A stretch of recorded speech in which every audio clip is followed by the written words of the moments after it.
Bien, alors on se trouve ici sur la commune de Tellu, près d'Arras, où une équipe d'archéologues de l'INRAP et du service archéologique d'Arras ont entrepris une investigation archéologique dans un lieu un peu particulier, puisqu'il s'agit de révéler, de dégager les ruines d'un ancien moulin, ce moulin ayant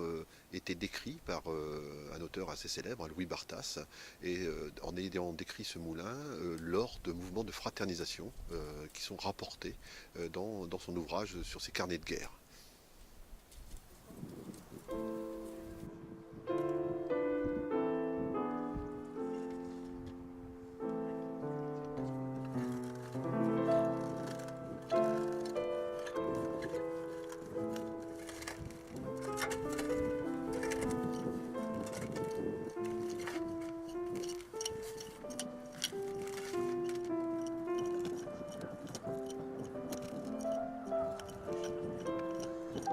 Le problème, c'est que là, tous les carottes qu'on a trouvées, t'as 50 cm de terre.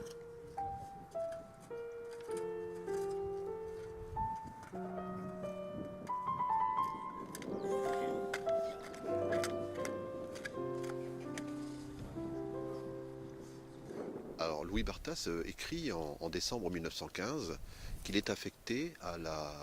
l'entretien d'une tranchée dite du Moulin. Et il comprend 3 jours plus tard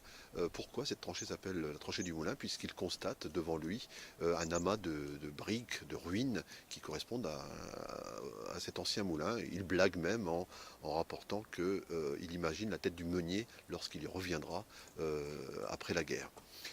Donc ça nous a permis de localiser très précisément l'emplacement, la zone où Louis Barthas sortira en décembre 15, parce que contraint, comme ses camarades de combat, de sortir des tranchées parce qu'il y a tellement de pluie, au risque de se noyer, puisque les tranchées se remplissent d'eau, et les deux armées vont se faire face à face, et Louis Barthas va échanger avec ses camarades des cigarettes, de l'alcool avec les Allemands, et donc vont faire un mouvement de fraternisation, parce qu'on ne va pas se tirer dessus alors qu'on ne peut plus retourner dans son abri. C'est vraiment c'est cette trêve de la boue qui est assez peu décrite au final dans les récits de guerre que l'on est venu ici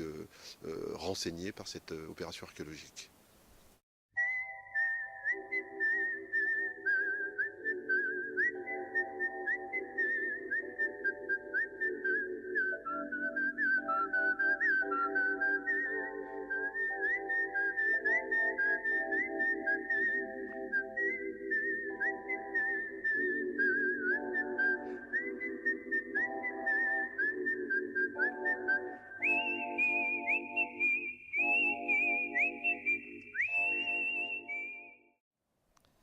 En parallèle aux fouilles qui se déroulent à Tellu sur le moulin dit de Barthas, où ont eu lieu les fraternisations en 1915, on va élever ici, à Neuville, un monument aux fraternisations, et ce monument sera inauguré en décembre 2015. Ce monument est érigé à l'initiative de la communauté urbaine d'Arras et de l'association Noël 14, qui est présidée par Christian Carillon, qui est donc le metteur en scène du film Joyeux Noël, hein, et qui a été particulièrement touché par cet instant, de cette parenthèse dans la Grande Guerre, hein, et qui a voulu donc marquer les lieux où cette fraternisation a eu lieu.